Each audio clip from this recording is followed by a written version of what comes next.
petites choses que j'ai utilisées avant. Aujourd'hui, on se retrouve dans une nouvelle vidéo qui m'a été également demandée. Comme vous l'aurez vu dans le titre, il s'agit d'une vidéo book massage, que je vais combiner avec une vidéo soft spoken. Donc en fait, sur la fin de la vidéo, je vais lire les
j'essaie de voir où est-ce que ça peut un peu bloquer.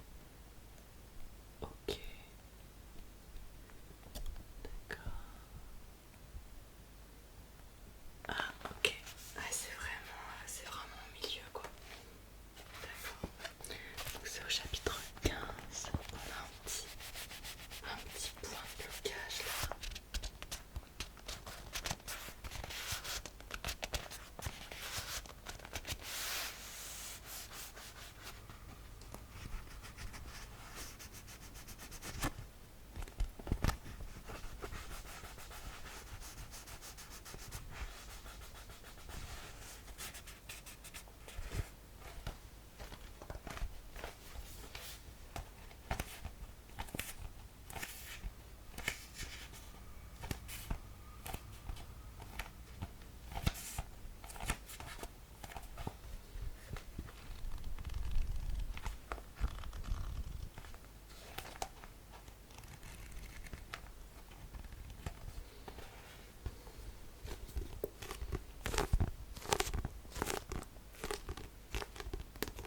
Voilà, c'était assez rapide, j'avoue, sur celui-là, il n'y a pas beaucoup de travail. Ouais, ça va.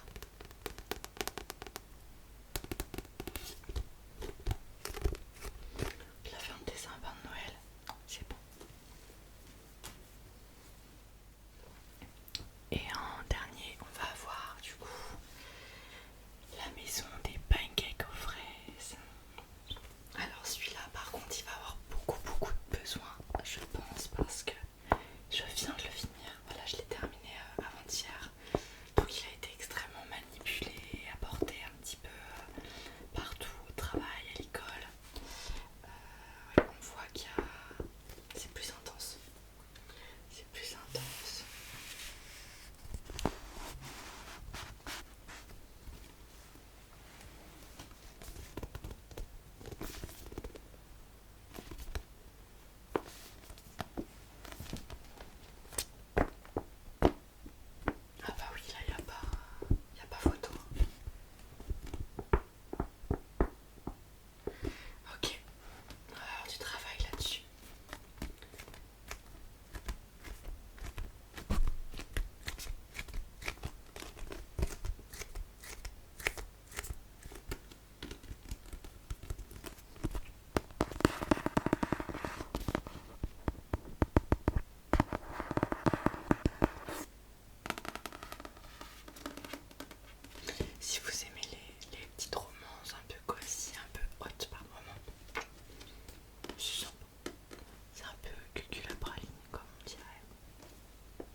Pumpkin Spice Coffee. Lorsque la tante de Janie lui confie le Pumpkin Spice Café, lieu de rencontre bien aimé de la petite ville de Dream Harbor, la jeune femme saute sur l'occasion pour prendre un nouveau départ, loin de son travail de bureau déprimant. Logan, un agriculteur local, a beau se tenir à l'écart de la communauté et de ses ragots, l'arrivée de Janie vient le perturber dans sa routine. Lui qui ne veut rien savoir de cette fille à l'optimiste agaçant, est pourtant inexplicablement attiré par elle. L'attitude insouciante de Janie finira-t-elle par séduire Logan, aussi sublime que grincheux, ou cette citadine a-t-elle trouvé en lui la seule personne de Dream Harbor qui ne tombera pas sous son charme et celui de ses Pumpkin Spice Latte.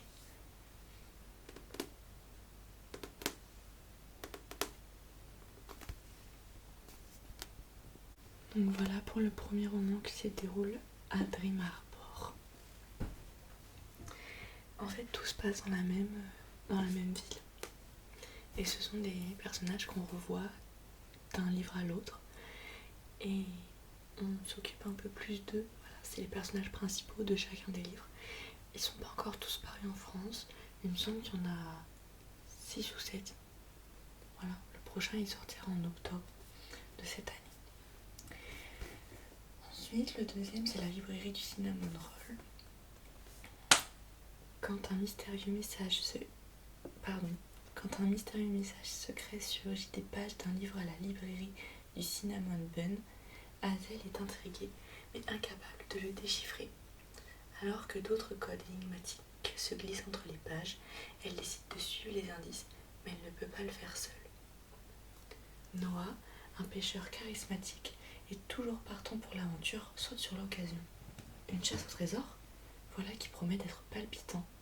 Encore mieux, c'est Hazel, la charmante libraire qui hante ses pensées depuis des mois, qui a besoin de son aide. Hazel n'avait pas prévu de tomber sous le charme, mais alors que leur quête les entraîne à travers Dream Harbor, la chimie entre eux devient aussi irrésistible que les brioches à la cannelle tout juste sorties du four de la librairie.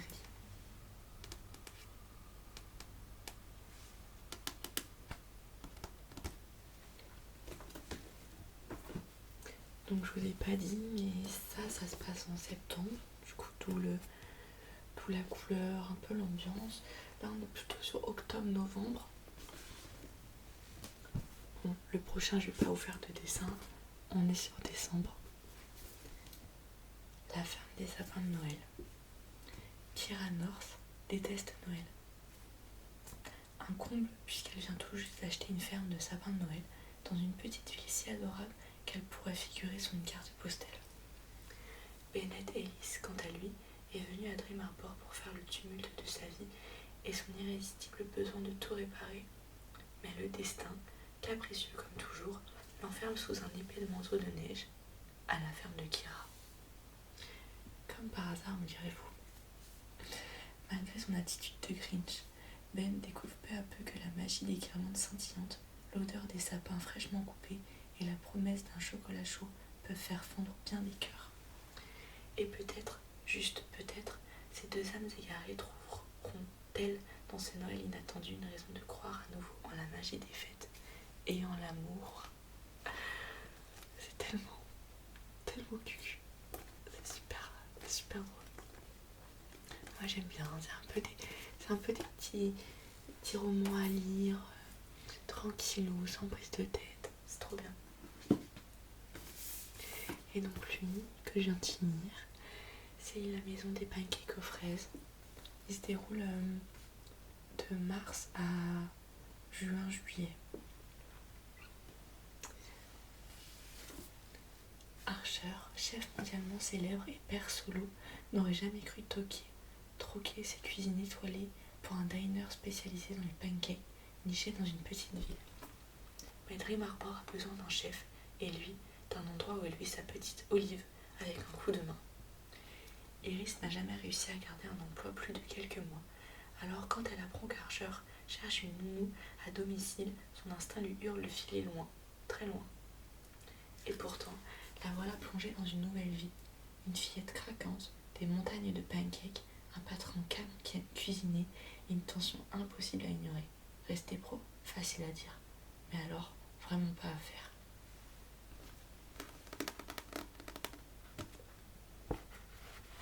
Voilà. J'ai l'impression qu'au niveau du soft spoken, j'ai commencé vachement bas et puis j'ai augmenté petit à petit. Alors j'espère que c'est pas trop agressif. Je verrai au montage de toute manière. Voilà. Alors, si ça vous a plu, n'hésitez pas à les acheter ou à les emprunter à la bibliothèque. Il n'y a pas de problème. Je vous fais de gros bisous et je vous dis